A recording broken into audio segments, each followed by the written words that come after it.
Tēnā tātou kia tātou kua tai I raro te karama o tēnei rangi, nau mai, hara mai, whakatau mai ra.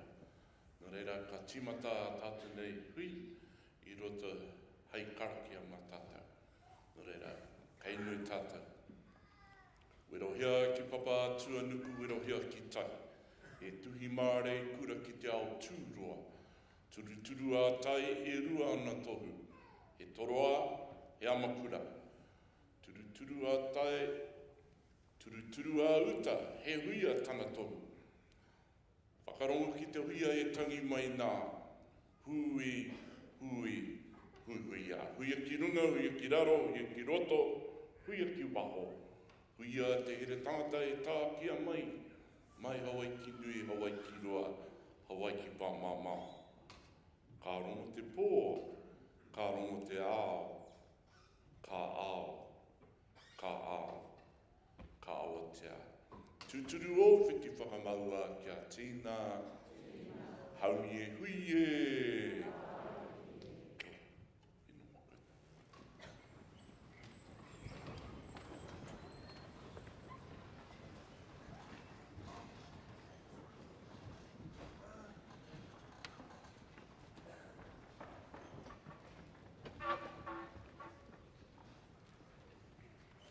He aha te hau e wa wara.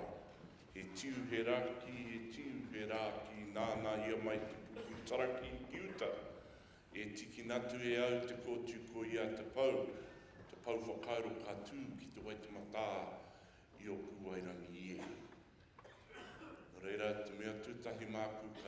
tonu ki o tātou nei matonu te rangi, ko ia te timatanga, ko ia te whakamutunga o ngā mea katoa, e honore, korōria, maungarongo ki runga te mata o te whenua, e whakaaro pai ki ngā tangata katoa. Ka tuarua, ka hori anō ki o tātou nei kuini Māori, ngā waihono te pō, ka noho ana ia i runga te āhure o tapu o ngā mātua o ngā tūpuna. Me i tonu ki te whareāriki, me ki rire hau, pai marire.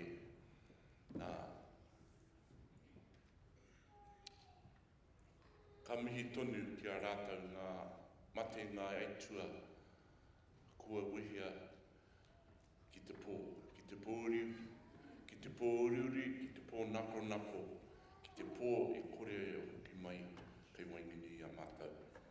Nō reira, mihi tonu ki o tātou nei. Nau ngā Paula Amneston, tāna māmā ko weha ki te pō i te arawi ki pahuri nei, mihi tonu ki aia me tāna whānau e pauri.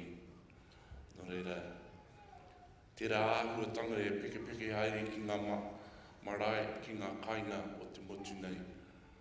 Me ki a rātau ki a rātau, te hungamate ki te hungamate.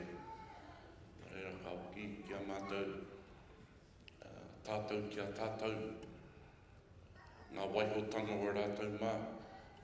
Nō reira ka uri, tēnei uri o Ngāti Whātua, ki a koutou mai ngā hau e whā, kua tai ki tēnei huinga, nā reira nei rā te mihi ki a koutou haramai a whakatau mai rā. Haramai ki tēnei taone nui ki tāmaki makaurau, tāmaki here ngā waka, tāmaki here ngā tangata. Nā reira, kua here ngā waka i roto tēnei kaupapa, kua here anō tātou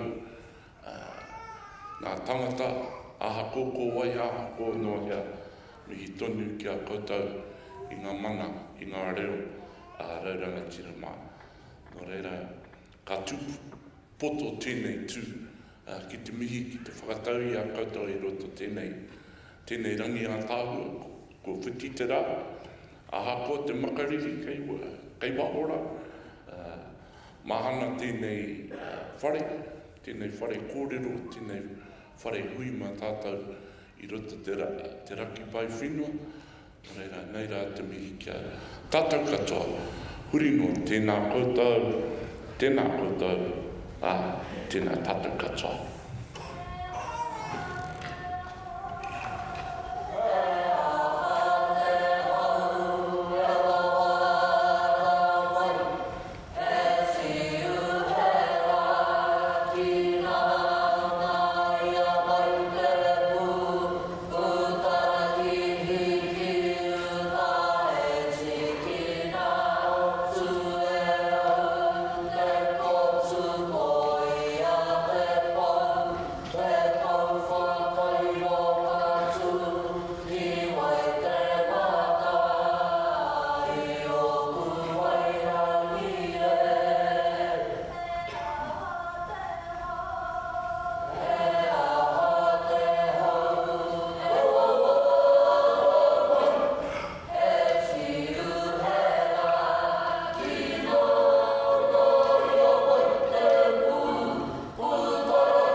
Nō reira, ka mihi tonu ki a koutou. He a te hau e o wara, kei a koutou.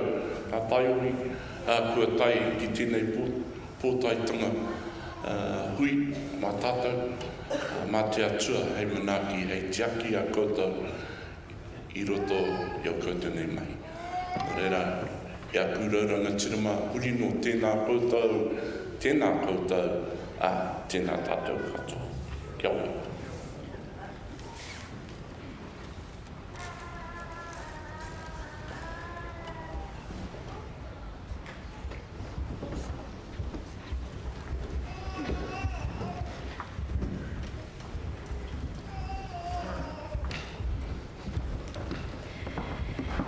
te piringa whare, tēnā rā tātou katoa. Ngāti whātua te kaipupuri te Māori o tēnei huhuinga, kei a koe matua o tēnā rā koe te whakataki ake i tā tātou kaupapa whakahirahira i te atanei. Ka mihi rā, ka mihi rā. E te tī e te tā, e te whakaminenga nau mai tauti maira ki te Whakapōtaetanga Māori o te kunenga ki Pūrehurua. Ko te Atākura Charlotte, pēwhainangi taku ingoa kua wau tā tātou kai whakataki i te rangi nei. Nau mai, haere mai. Welcome to our Māori graduation ceremony here at Massey University. Today is a celebration of achievement, perseverance, sacrifice, whānau support, and the strength of our people. To our graduates, today we honour not only the qualification you receive, but the journey you have walked to get here. Behind every graduate is the support, the encouragement and aroha of whānau, friends, tamariki, partners, kaumātua, kaiako and communities who help make this moment possible. So to all our whānau and supporters here today, please know you are encouraged to celebrate loudly and proudly for your loved ones. Whether that is through haka, waiata, karanga, pau, tears, cheers, or any expression of aroha and pride, we welcome it all. So graduates, soak this moment in. Be proud of yourselves and the hard mahi you have put in to get here. I now hand over to our Chancellor Alistair Davis.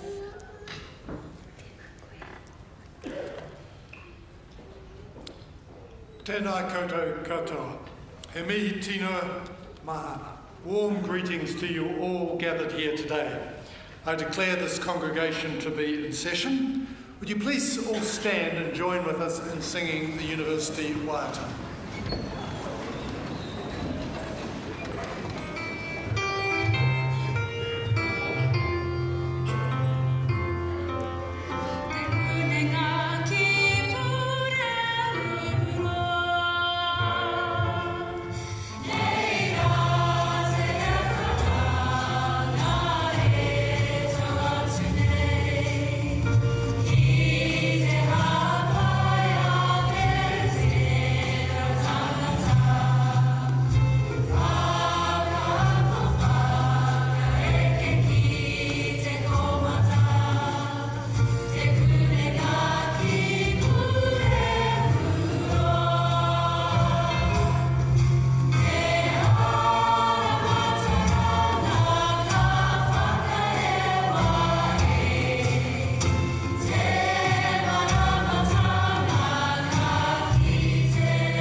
Ka tangi tonu ki ngā mate e moi koutou.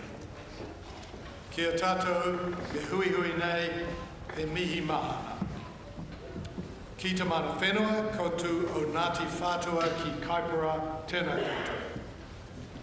Ki ngā whānau o ngā ākonga ka mihi tēnā hoki koutou.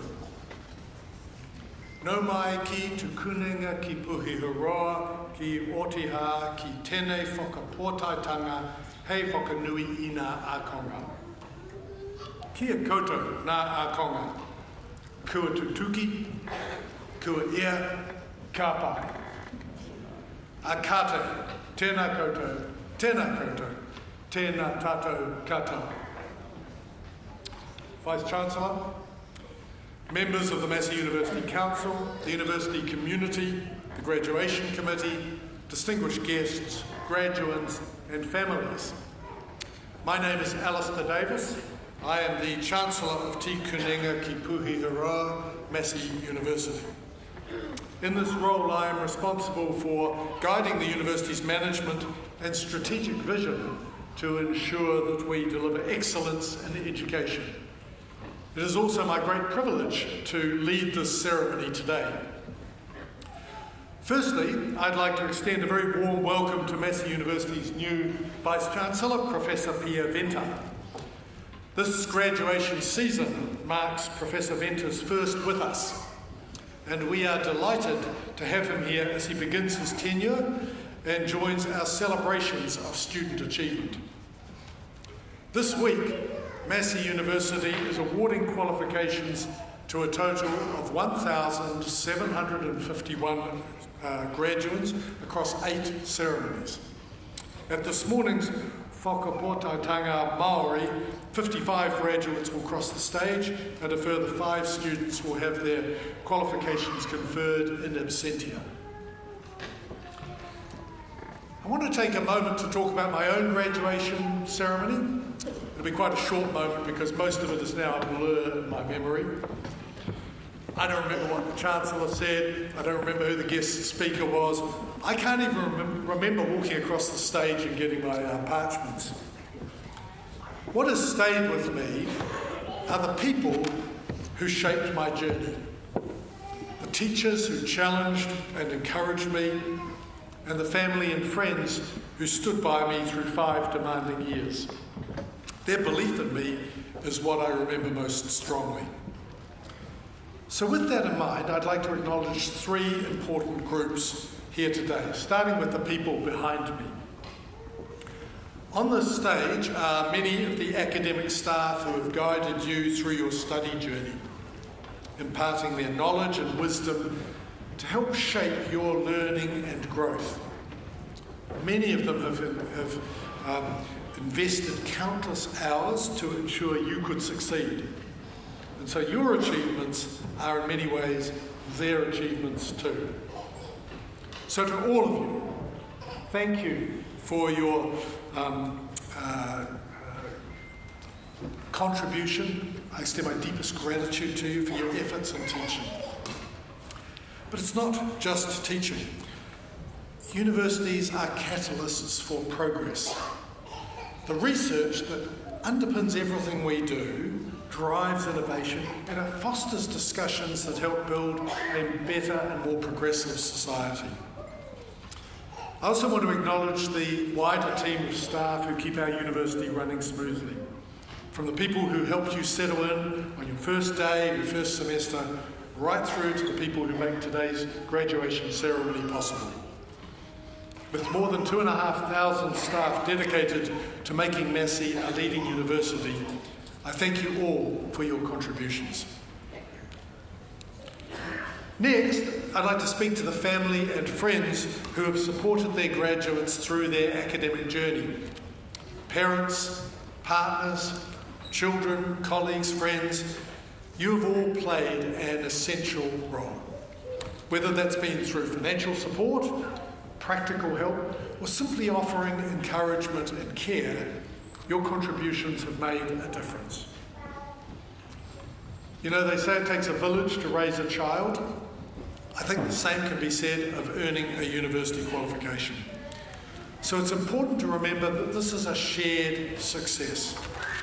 Whatever your role has been in supporting your loved one to this moment, we offer our sincere congratulations and our gratitude as well. So when it's their turn to cross the stage, as has already been said, please don't hold back. Applaud, cheer, haka, waiata, whistle, whatever seems right to you. Let them know how much you love them. And finally, to our shining lights, our graduates, congratulations. You have achieved something truly significant. Earning a university degree is a result of hard work, resilience, and perseverance. It's both an accomplishment and a privilege. Towards the end of this ceremony, our Vice-Chancellor, Professor Pia Venter, will speak to you about the responsibilities that come with being a graduate of Massey University.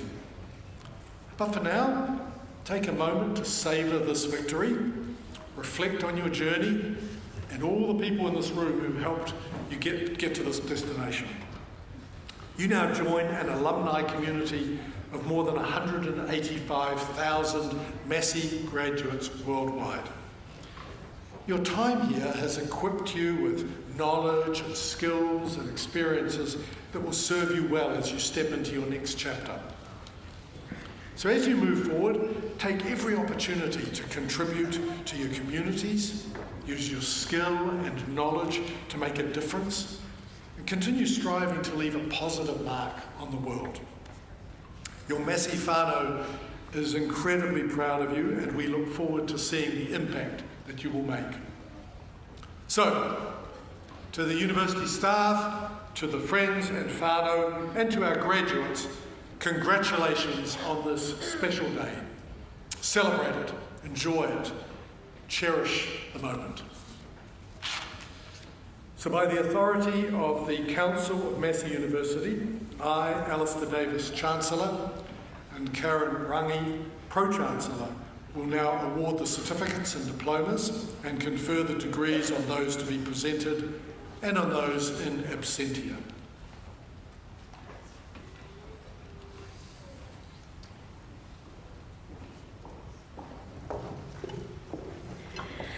Nā te ao karatia, lecturer te pūtahi ātoe will call the names of graduates and recipients of certificates, diplomas and degrees in Te Kura Hauora Tangata, College of Health, Te Kura Pūkenga Tangata, College of Humanities and Social Sciences, Te Wahanga Pūtaiao, College of Sciences, and Te Kura Whai Pakihi, the Massey Business School. Certificates and scrolls will be presented by Professor Hemi Whanga, Head of School, Te Pūtahi Ātoe.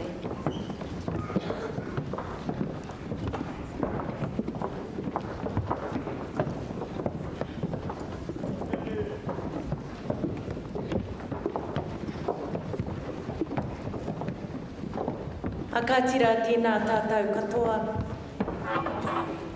E mihi ana ki tēnei kaupapa nui whakaharahara a tātou, ka kotahi atu tātou.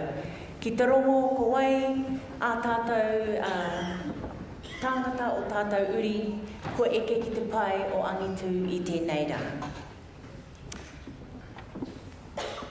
Chancellor, I have the honour to present for graduation in the degree of Master of Applied Social Work, the graduands I am about to name. No ngā tika hungunu, Gemma Marie Ikahihi Whau.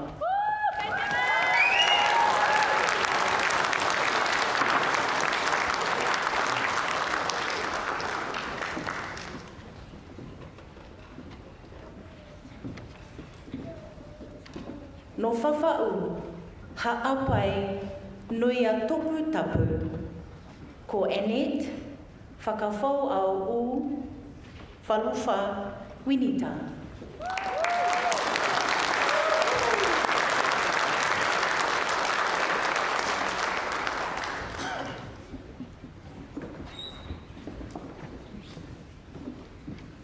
No ngai kahu Ngāti Whātua o Kaipara with distinction, Paige Jordan Terehia Naulamoki.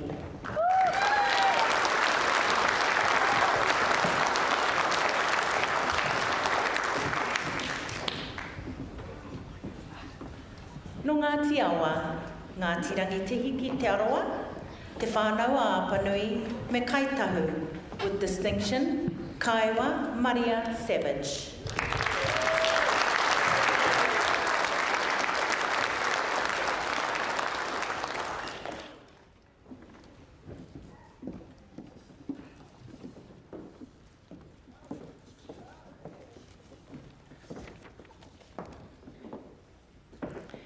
Chancellor, I have the honour to present for the postgraduate certificate in nursing the candidate I am about to name, Vitinia Tale.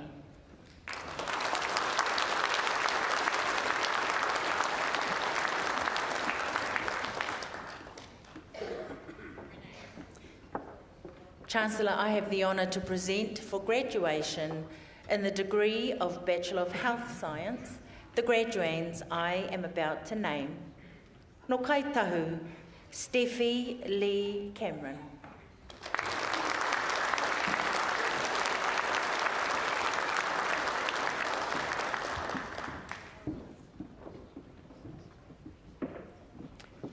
No ngā tirangi nui, ngā iterangi me ngā puhi. Aria, Waimaria, Manaki, Rerenui.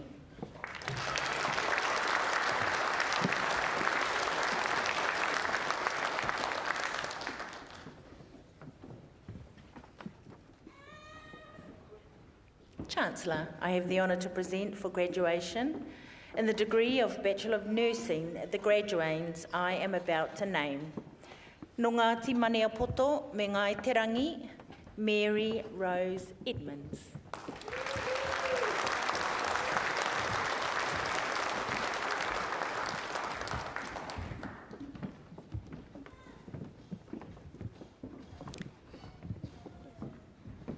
No Ngāti Porou, Cerise Tinakore Tamanui.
Kia ora.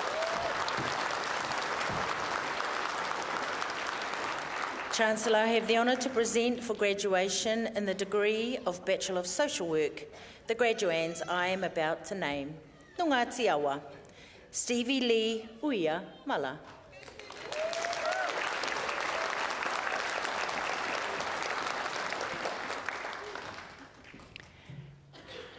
No Ngāti Hine, Ngāti Tūwharetoa, me Ngāti Wai, ko Caitlin Maria Ngahuia Scrivener.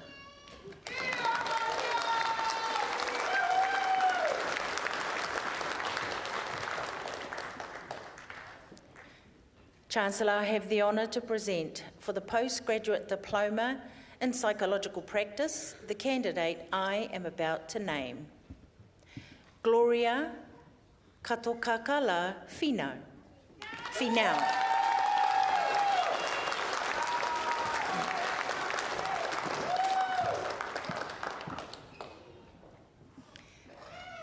Chancellor, I have the honour to present for graduation in the degree of Master of Arts the graduands I am about to name.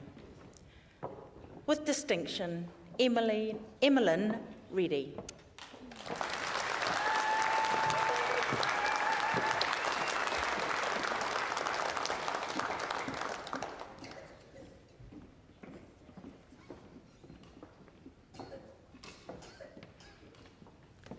No ngā puhi nui tonu, ngā tiraukawa, me Ngāti Maniapoto.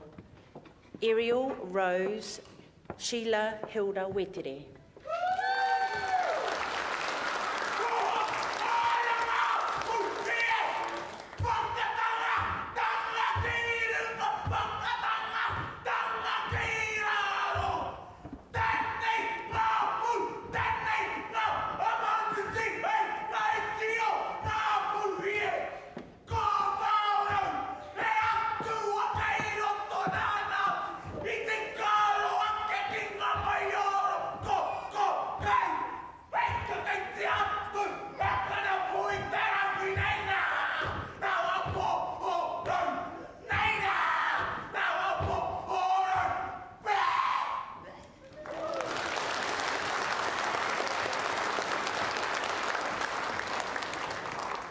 Chancellor, I have the honour to present for graduation in the degree of Master of Education the graduands I am about to name.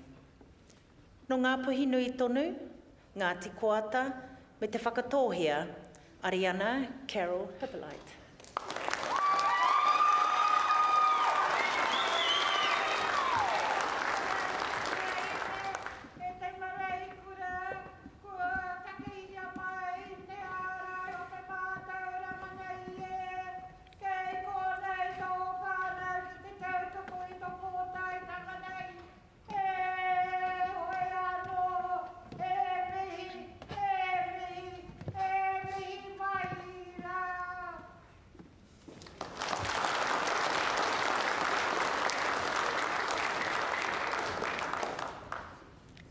No Ngāti Whātua, me ngā puhi nui tonu, me te rarawa, Deborah Ann Thompson.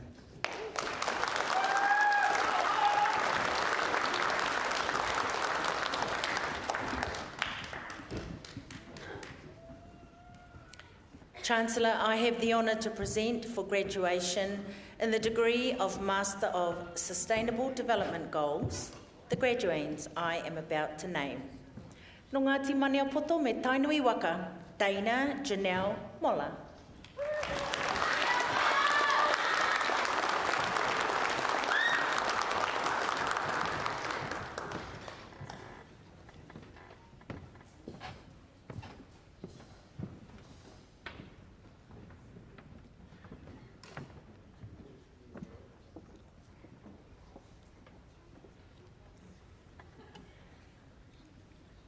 Chancellor, I have the honour to present for the Postgraduate Diploma in Specialist Teaching the candidates I am about to name.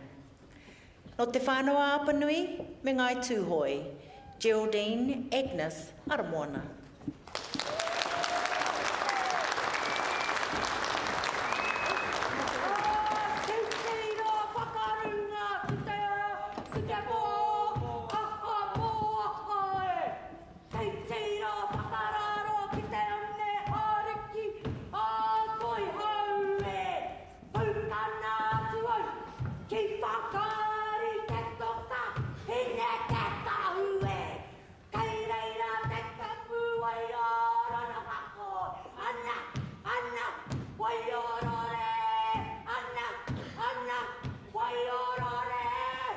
Tau ana, kia ora, tēnā korua.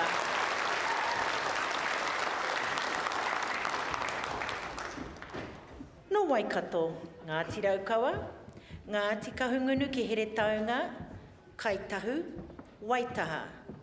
Te Wai Kāti Māmoe, me Ngāti Haua, Lisa Kim Hopa.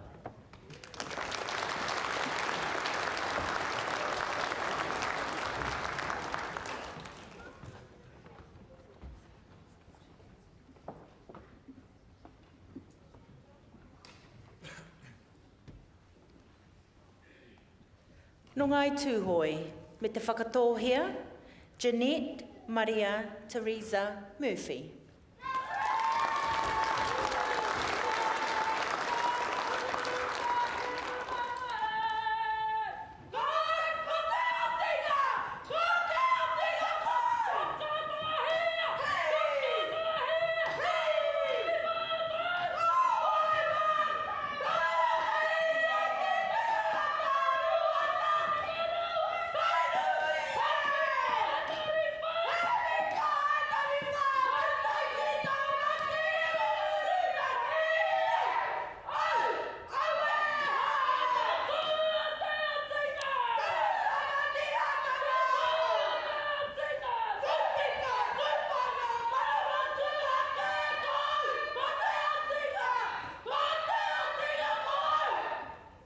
Kia ora.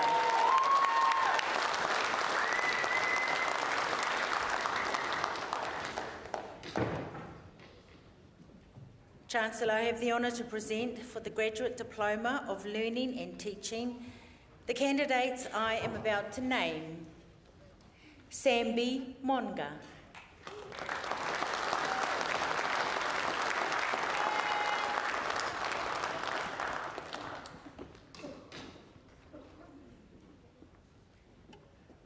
No te rarawa, te au pauri, me ngā puhi nui tonu, Jessica Nankerville.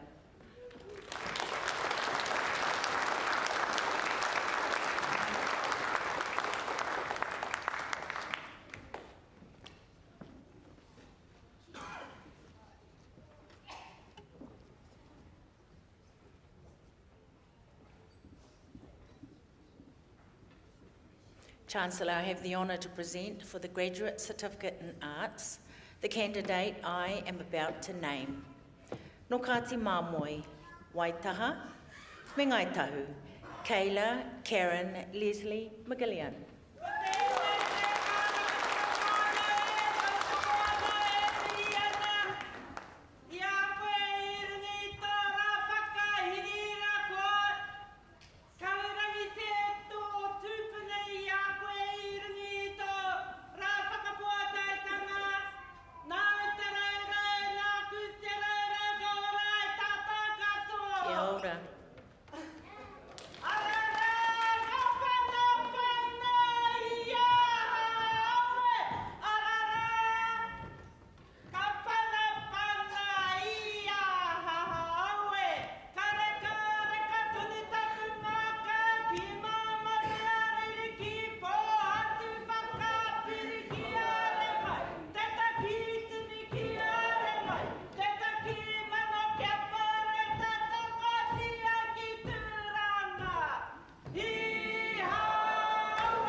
Chancellor, I have the honour to present for graduation in the degree of Bachelor of Arts the graduands I am about to name.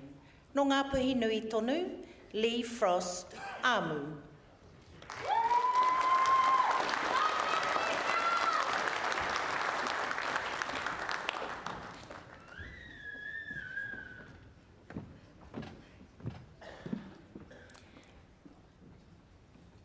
No Ngāti Haua ki Waikato, Ngāti Te Wehi, Ngāti Maniapoto, Ngāti Tūwharetoa, Ngāti Whātua o Kaipara, me te uri o Hau, me ngā puhi nui tonu, ko Moana Jane, i ngā ngaro, Nook, Bolin, Caffrey.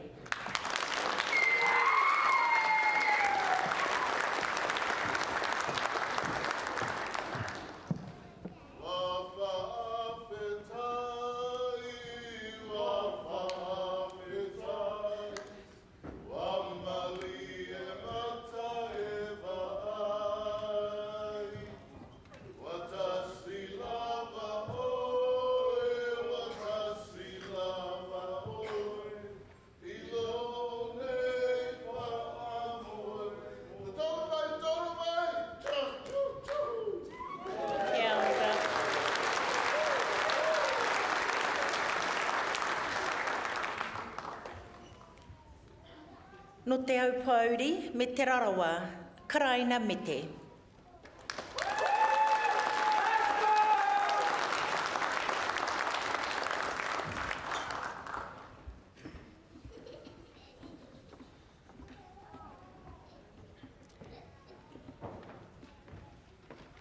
Ko taku utirau kura tēnei, te tū mai nei, taku kōtiro. No Ngāti Tūhaurangi me Ngāti Wahiao, Ngāti Tarawhai, Ngāti Whakaue, Ngāti Awa, me Waikato.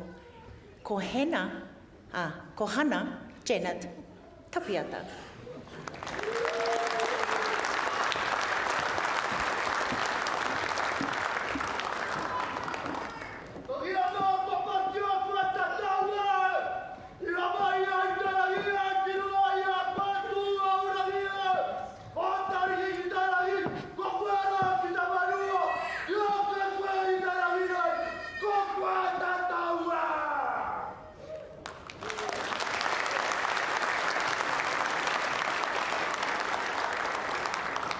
No ngā puhi nui tonu, ko Piper Alex Whittison.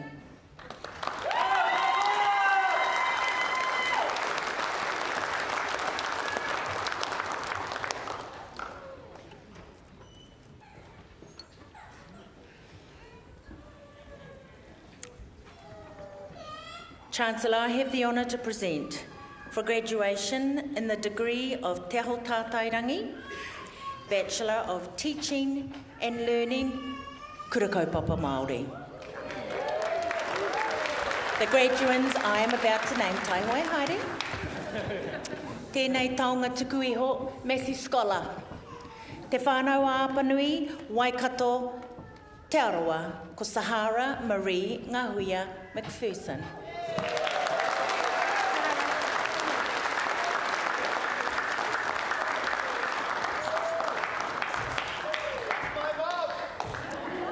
No te whiwhi. Ai.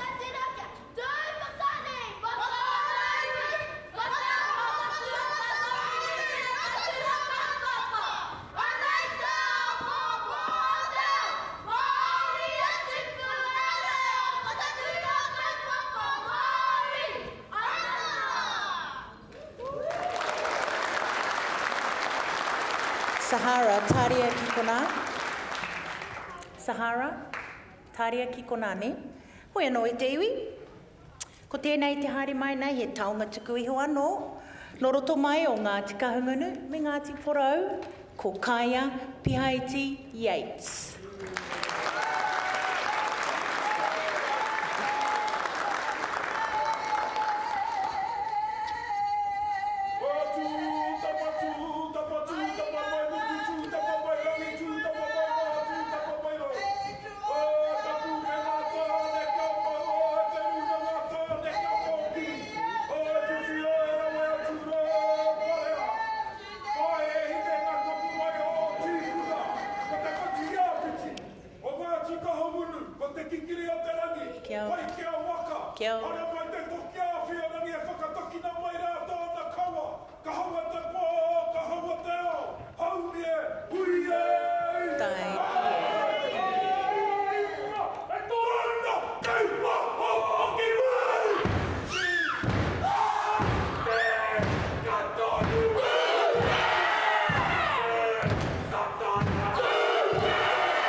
Thank you, Chancellor.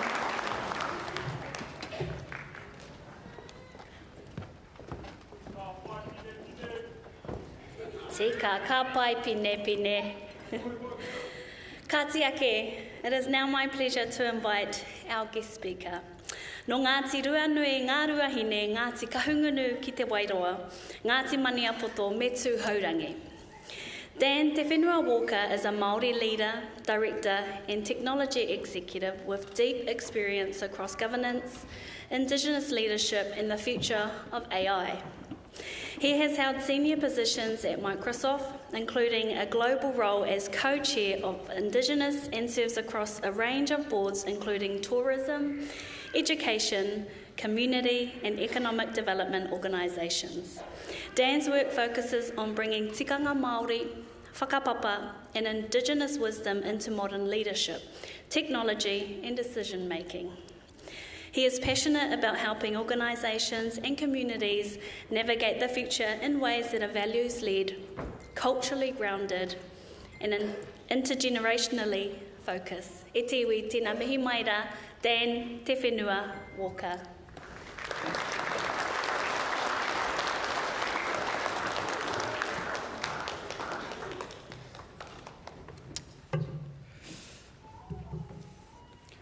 Ko Aotearoa ku waka ko te pua ororangi te koutu ki te rangi ngata i e. Riwara. Wakarongo, wakarongo, wakarongo. Wakarongo ake au ki te tangi, te manu i te mātui. Tui, tui, tui, tui a. Tui a i runga, tui a i raro, tui a i wao, tui a i roto. Tui e te ere tangata karongo te pō, ka rongo te ao. Tui e te mokitanga te taki a mai, waki nui, waki roa, waki pamamau, te ono ki te waira ki te wai au te a marama. Tuturu waka maua ki a tīna, aumi e ui e.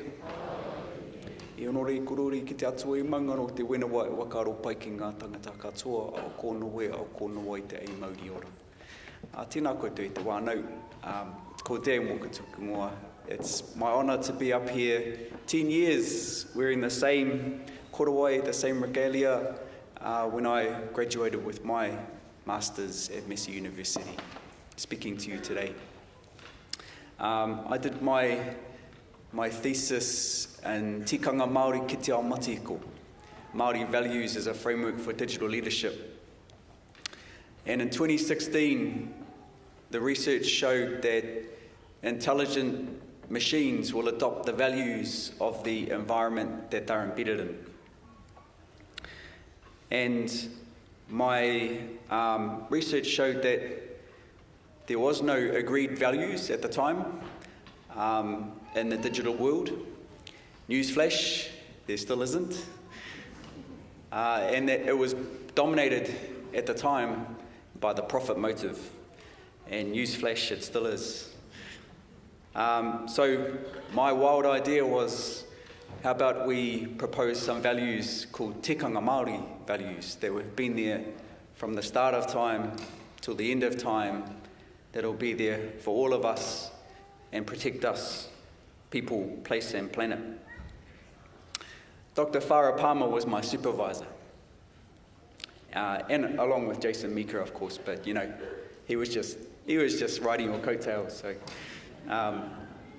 but I remember we had to submit our thesis on the 24th of December, and we were encouraged to get it in early so that our supervisors could have a chance to get some thoughts on it and get it submitted back to us, and we can get it done in time.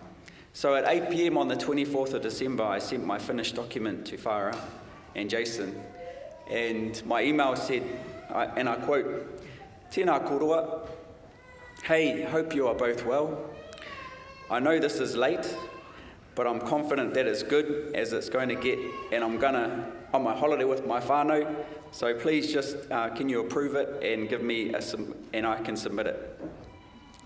And to Dr. Farah Palmer's credit, on Boxing Day, she replied with a very nice email saying, I quote, "Kia ora, Dan. There's a lot to be proud of here. I'm sorry to say, though, that there is some need of improvements before I can approve your submission. Please note my suggestions below." I was so unhappy with I was like, why is she doing this to me? But as I started reading through your suggestions, I realized, oh my gosh, she's speaking a lot of truth here. And by the time I finished your suggestions, I realized your email should have said, "Dan, this is absolute crap. You know you can do better than this." And so I swallowed humble pie, and then 5 months later, I crossed this stage receiving an A+ Masters in Advanced Leadership with distinction. So, kia ora, e hoa.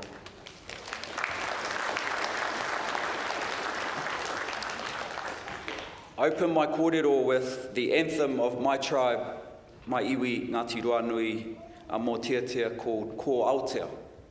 And that was the first verse of many, which talked about the journey of Turi Ariki Nui, my ancestor, my tupuna, 20 generations back, 600 years ago. The captain of the Aotea Waka as he travelled from Rangi Aotea through the Pacific and landing here in Aotearoa. To be fair, a few did stop off at Rarotonga and jumped off because they were enticed by the beautiful waine, and that still happens today, eh, Karen? Kia ora, kia orana. So, the Aotea Waka represents the tribes of the South Taranaki region all the way down to Wanganui, and my mum specifically comes from Ngāti Ruanui, Ngāruahine. Then she moved to Christchurch with the Māori Trade Training Scheme and met my dad, a Pākehā, Scottish and Irish, and I was born in Christchurch. So yes, I'm a proud Cantabrian. Go Crusaders. But I did then move up here, and my wife and I have 3 tamariki born up here, so go the Auckland FC and up the Waz. Also, my wife is half Australian, and that's all I'm going to say about that. In Christchurch, I grew up away from my marae, disconnected from my reo, disconnected from my taha Māori, and grew up not feeling like I belonged in Te Ao Māori, but also not feeling like I belonged in Te Ao Pākehā either. I was often not brown enough, and often too brown. And I felt that I was often defined by people who didn't know how to place me, and I also didn't know how to place myself. There were moments when I knew that disconnection was going to eat me alive. And I was lucky that eventually I learned that that disconnection was never my fault. Many of our whānau were raised in survival mode. Some lost access to our reo. Some were moved away from their whenua. Some were taught directly or indirectly that success meant being less Māori in order to fit in to this world around them. But the older I've become, the more I've realised this. Our culture was never the barrier. Our culture was and always is our source of strength. Te Ariki Nui Ngāwe Honoi Te Pō reminded us recently, kia Māori te tū. Stand proudly as Māori. And then she went on to say, examples of being Māori for her was speaking our reo, caring for the environment, and learning about our stories. She said, we must never let someone else define what it means for us to be Māori. For me, she's saying, yes, chase excellence, build wealth, lead organisations, go change the world, but don't do it for individual success. Do it for mana motuake and kotahitanga, for the strength of our people and for the future of those who come after us. I often think about what it would have meant to a young Dan Walker if he had heard those words. I probably would have stayed in school. I probably wouldn't have got into trouble as much. But that young fellow dropping out of 5th form needed to know that one day he would stand in the headquarters and lead global teams of companies like Microsoft and Samsung. That he would sit in boardrooms across Silicon Valley. He would study at Massey University, Auckland University, Stanford University, Stockholm School of Economics, and be part of conversations where people are trying to design the future itself. And do you know what I learned? Our wakaaro Māori belongs in those rooms as real intellectual contribution, as leadership, as wisdom. And in fact, once we're there, they can't get enough of us.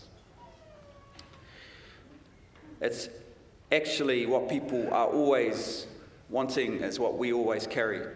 Connection, collective responsibility, long-term thinking, humanity. Māori do not need permission to shape the future. The seeds our ancestors planted are asking us to stand and help lead it. As I said, my tupuna, my ancestor Turi Ariki Nui, captain of the Aotea Waka, carried with him a wakatauaki, which is this. E koru au engaro, he kakuna au, e rui mai rangi atia. I'll never be lost in this world, for I am a seed born of greatness, descended from a line of chiefs. For me, that wakatauaki has always been about belonging. No matter where I stand in this world, I belong there, because I know who I am, I know where I come from, and I know the shoulders of the people I stand on. But Turi was more than a voyager, he was more than a leader, he was a gardener. And he brought in our kōrero, he brought the karaka berries to New Zealand and planted them wherever he went. So we know he came through Tāmaki. We know that he went through Waikato. We've got plantings of where he went into Kāwhia and the Aotea Harbour, where he buried the waka. We know that he went and finished his pathway all the way down to Pātea in South Taranaki. So today, 600 years later, 20 generations down, I can still follow his footsteps, trace his journey, and through there, I can connect to the seeds that he planted. And it makes me stop and ask, what seeds am I planting for 600 years into the future for my descendants to nourish my generations 20 generations down? So, what ideas are you planting? What values are you carrying forward? What knowledge are you protecting? What pathways are you leaving for those yet to come?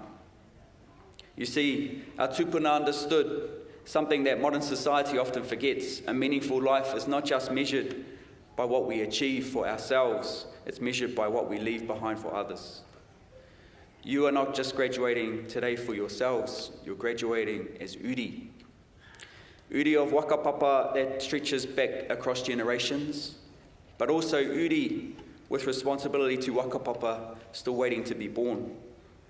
There is a saying, a society grows great when people plant trees whose shade they may never sit in.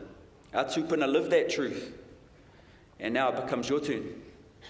As graduates, as leaders, as Māori, you're stepping into that next chapter of your lives, and like Turi, may your journeys leave nourishment behind you. So I acknowledge you, the graduates, all of your whānau, the Massey University community, your kaiako, your mentors. And I also acknowledge the unseen people here, those who can't be here, the nannies, the koros, especially those who have passed on, the uncles, the aunties, the parents who work double shifts, the cousins who gave up opportunities, the tupuna who sacrificed so much, never thinking in their wildest dreams that their mokopuna could sit here today, graduating from university. May your lives plant seeds of hope, of wisdom, courage, and opportunity for generations you may never meet. Nō reira, e tika ana ngā kupu o tō tātou koini, te ara ki nui, ngā waihonoi te pō, kia Māori te tū. Stand proudly as Māori in every room you enter, not because the world has given you permission, but because your tupuna already did. Ia kunui aku rangatira, tēnā koutou, tēnā tātou katoa.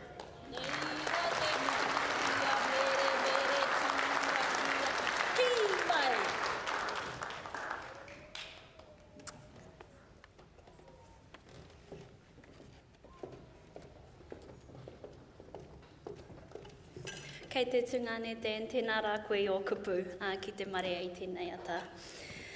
Kia koke tonu tātou I tā tātou kaupapa. We will now continue with the conferment of degrees and award of diplomas and certificates. Ka hoki atu ki a koe kei taku kōka.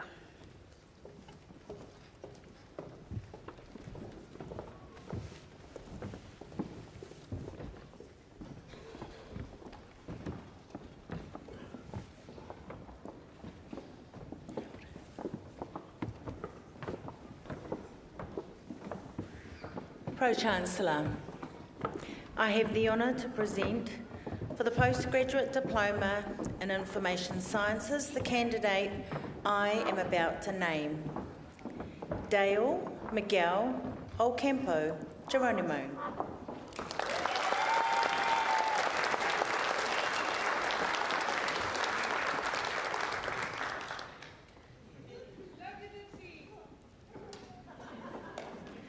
Pro-Chancellor, I have the honour to present for graduation in the conjoint degree of Bachelor of Business and Bachelor of Science, the graduand I am about to name. Nō Ngāti Kahungunu ki here taunga, nō Ngāti Parau me rongo whakāta, Nation, Kiri, Jenny, Lamua, Lapati.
Pro-Chancellor, I have the honour to present for graduation in the degree of Bachelor of Construction the graduands I am about to name.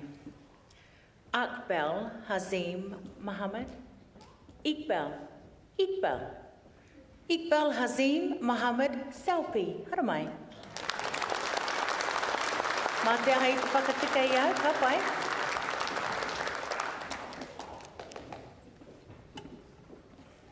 No Ngāti Ranginui, Tāne Peter Greenie Walden.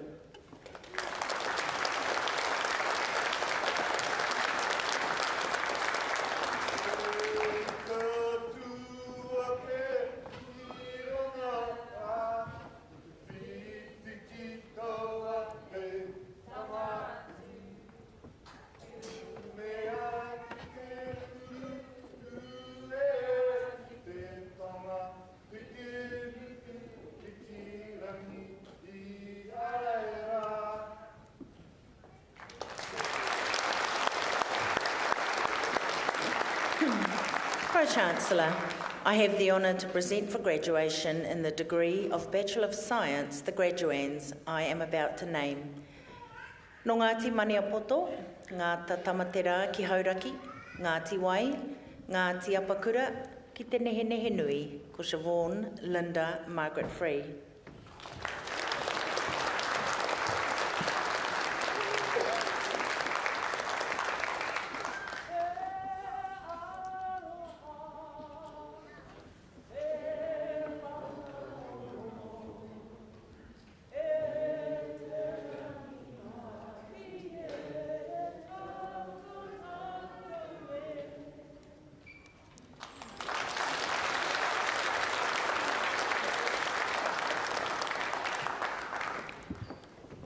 No ngai tai Ngāti Porou, tauranga moana mā tātua, tūhaurangi ki te aroa, Amelia Kathleen Karekare.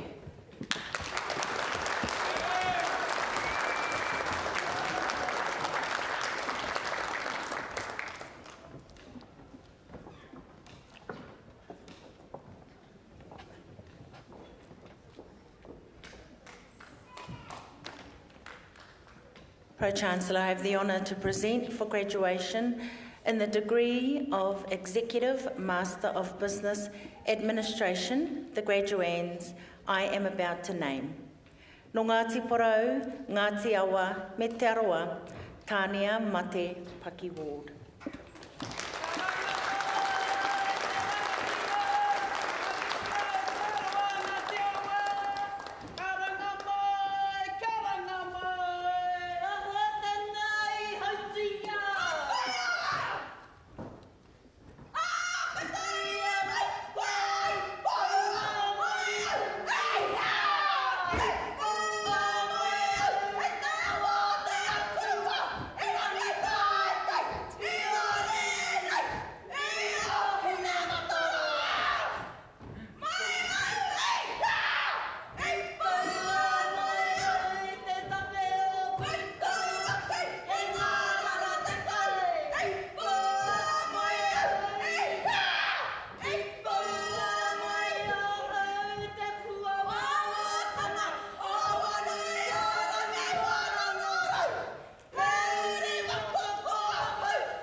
No Ngāti Pāoa, Ngāti Whātua o Kaipara, me Ngāti Mahuta, Janine Carey Williams.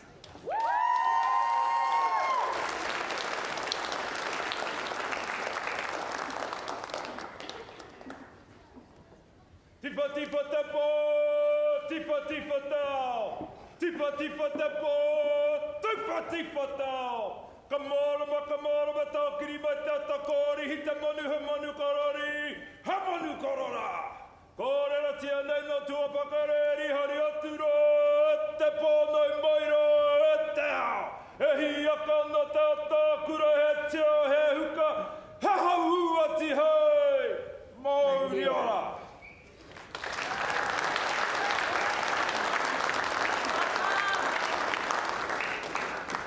Pro-Chancellor, I have the honour to present for graduation in the degree of Master of Aviation the graduand I am about to name. Eric Joe Salvador Arquiza Romy Rosso. Hey? Wait, come on.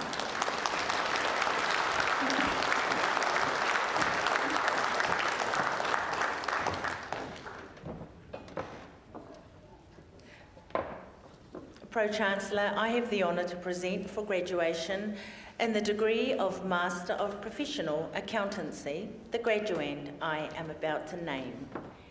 Mingxuan Zhao. Yeah? Ka pai.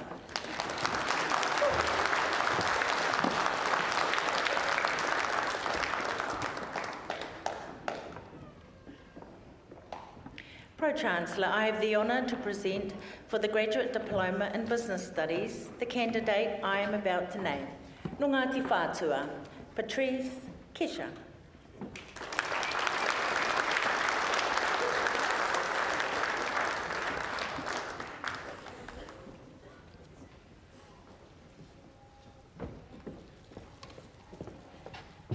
Pro-Chancellor, I have the honour to present for graduation in the degree of Bachelor of Accountancy the graduands I am about to name. No te aitanga a mahaki me Ngāti Porou, Massey Scholar, Angel Hira Rangi Beatty.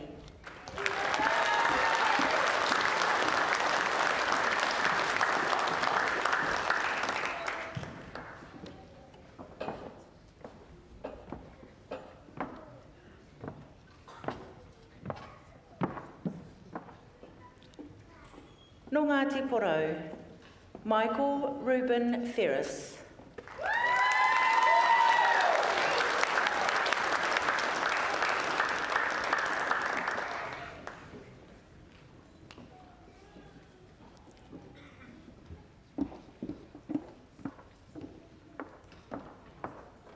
Ko Kome Michaeli Blake Tukaroa.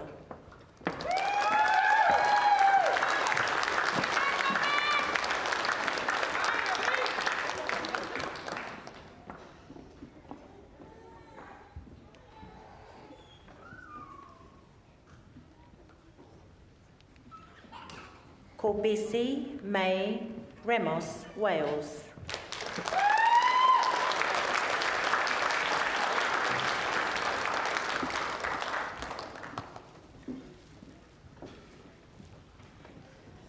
Pro-Chancellor, I have the honour to present for graduation in the degree of Bachelor of Business the graduands I am about to name.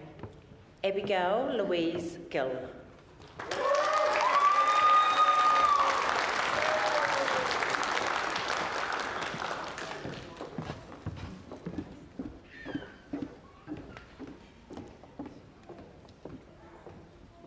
No ngā puhi nui tonu, me te rarawa, Karen Matthews.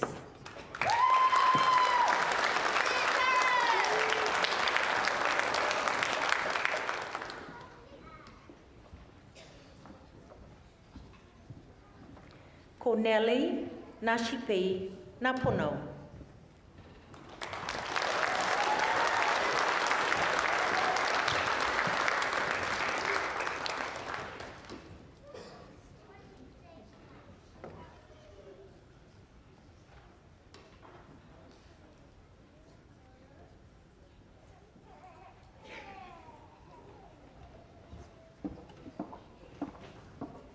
No te whakatōhia, Ngāti Tōrangatira, Ngāti Koata, me Kaitahu, Narelle Hinemua Raima Pāka.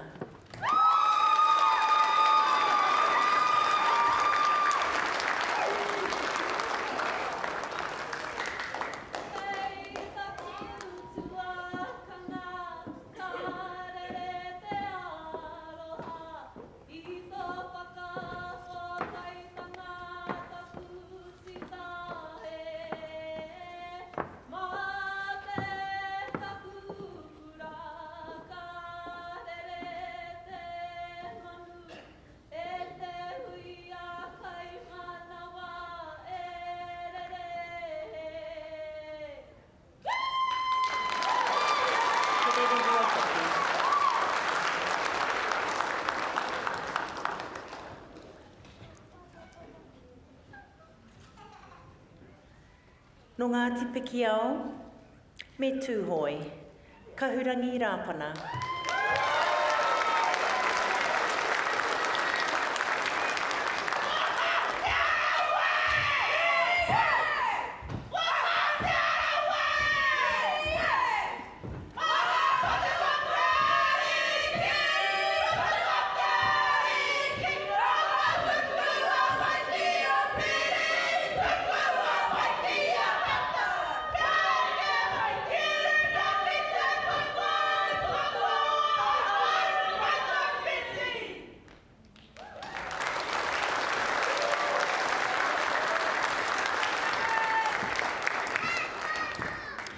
Pro-Chancellor, the degrees are also conferred and the certificates and diplomas are also awarded to those who are in absentia.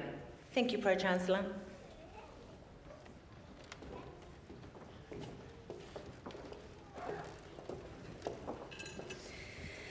It is now my pleasure to invite our Valedictorian to make her address on behalf of the students. Kaiwa Savage studied a Master of Health Science specialising in Māori health. Her thesis, titled Whakapiki Tūhono ki te Whenua, is a whānau-centric kaupapa on her whānau papakainga and came from the writings of her late papa, bringing whānau aspirations on the whenua to fruition. As an emerging wahine Māori researcher based in the Bay of Plenty, Kaiwa's mahi focuses on the intersection of taiao, environment, and human health research kaupapa. She intends to pursue a PhD to expand on her Masters. After 7 years of continuous tertiary study, she is currently enjoying a period of transition, spending time with her partner, his tū tamariki and her whānau in Tauranga Moana. Please join me in welcoming Kaiwa to the stage.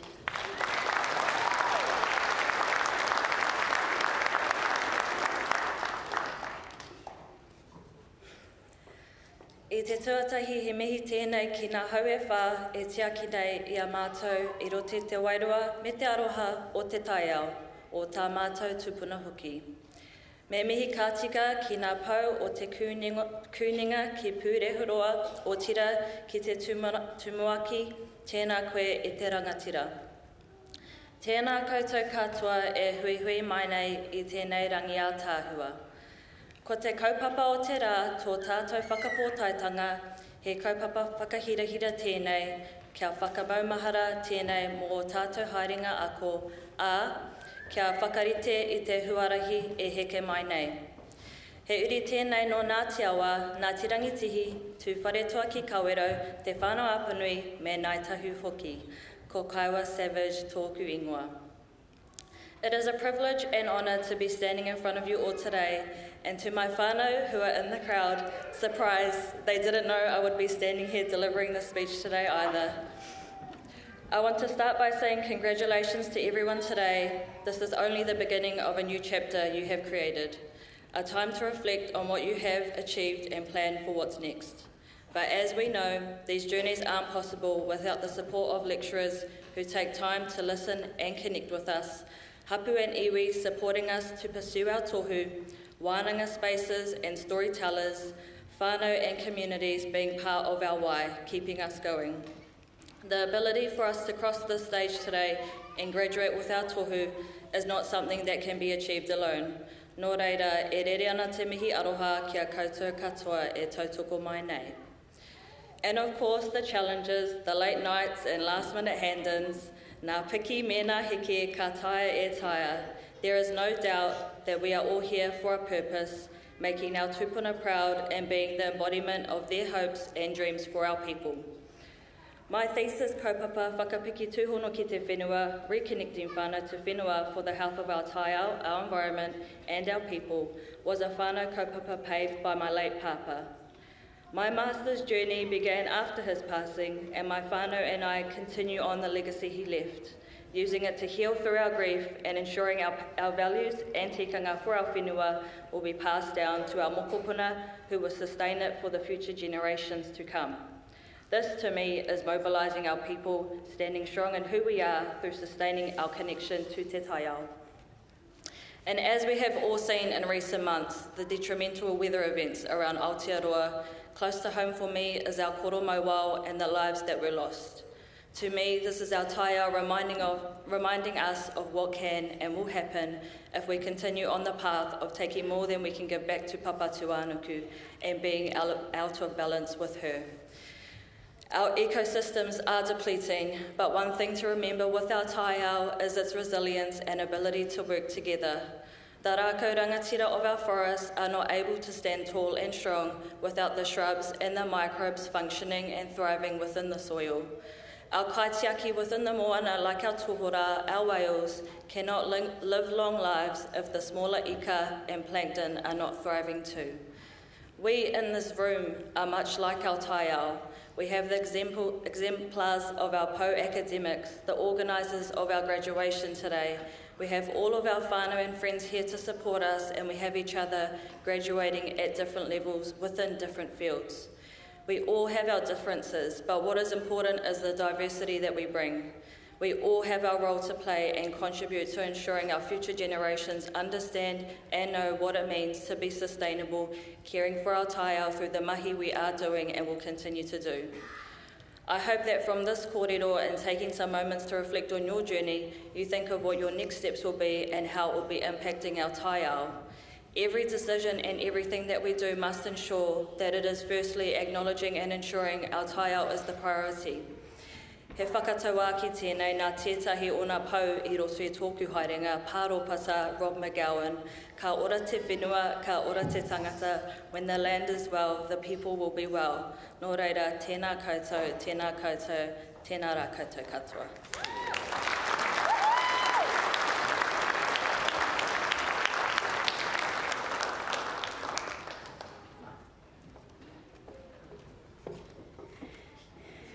Tēnā rā koe kaiwa.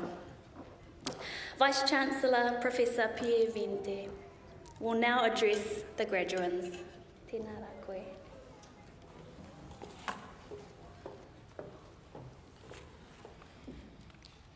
Tēnā anō tātou, I huihui mai anaki kunei I tēnei rā, me nā whānau, me nā hoa.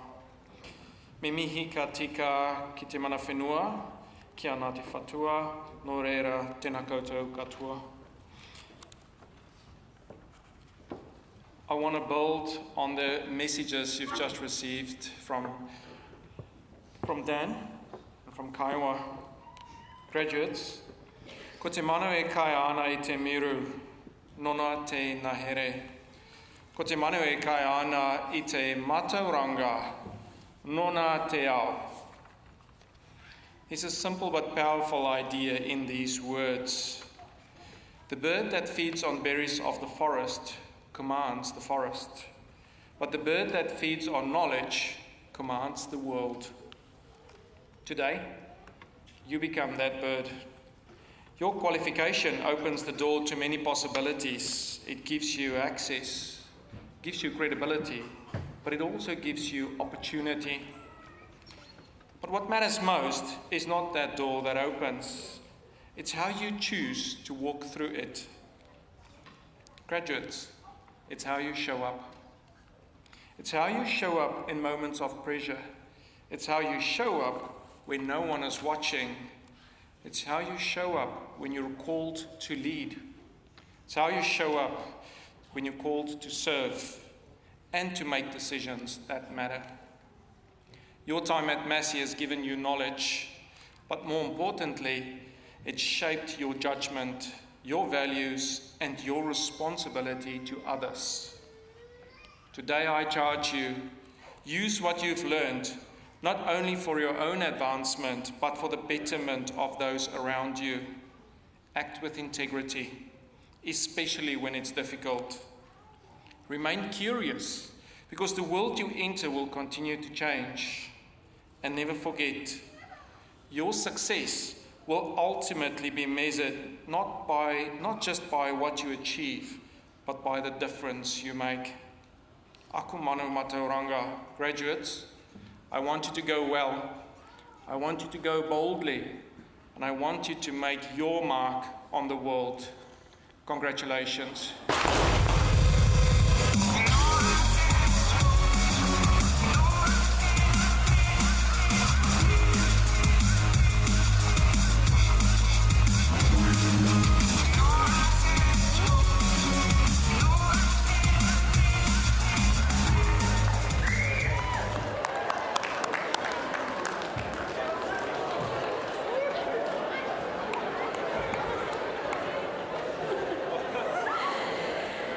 Akati tēnā nō rā tātou katoa.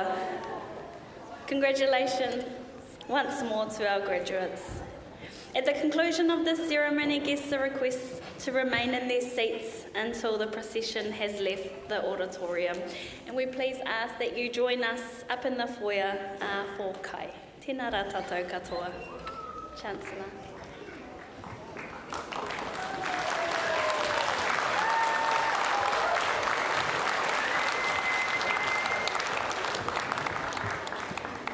That was exciting, wasn't it? I declare this congregation to be adjourned. Would you all please stand and join with us in singing the national anthem?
Nō reira, te karakia whakakapia tāta nei hui.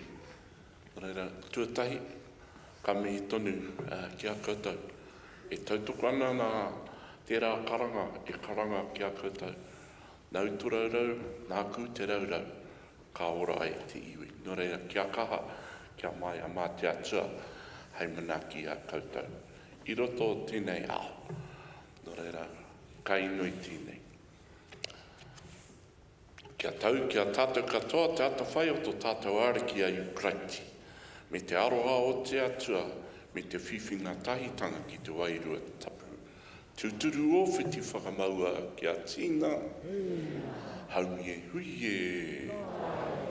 Tēnā tātou.